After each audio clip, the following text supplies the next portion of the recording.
The population of Kenya is equal to the population of California, Nevada, Oregon, and Washington put together, 55 million.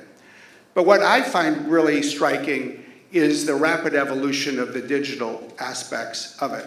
At Microsoft, we have 1,200 partners across Kenya, and some really stand out, and some of those that stand out are here today. One, certainly that you mentioned, is M-Pesa.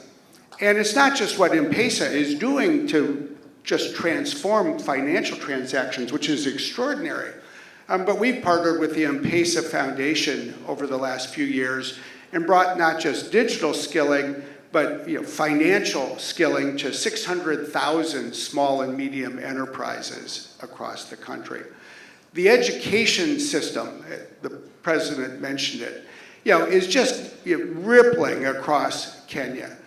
We've trained 12,000 teachers and reached 1 million students with digital curriculum. And so you're really seeing the foundation for what I think is the long-term momentum that will continue to make Kenya a center, not just in and of itself, but for all of East Africa and all of Africa. And then the last thing I would highlight that I just think is so important is the rule of law.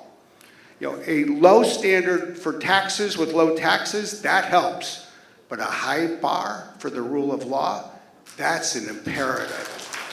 And Kenya has a modern, innovative constitution. It was written in 2010. It's the only constitution in the world that actually addresses climate, calls for 10% of the country to have tree cover.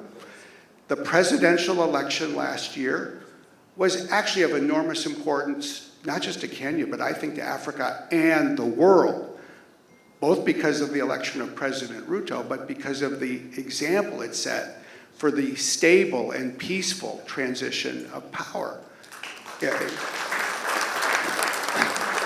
And I would just then say, one of the great things about Kenya is that it has a really strong, healthy, large legal profession, government processes and ministries that work, and that will, I think, help propel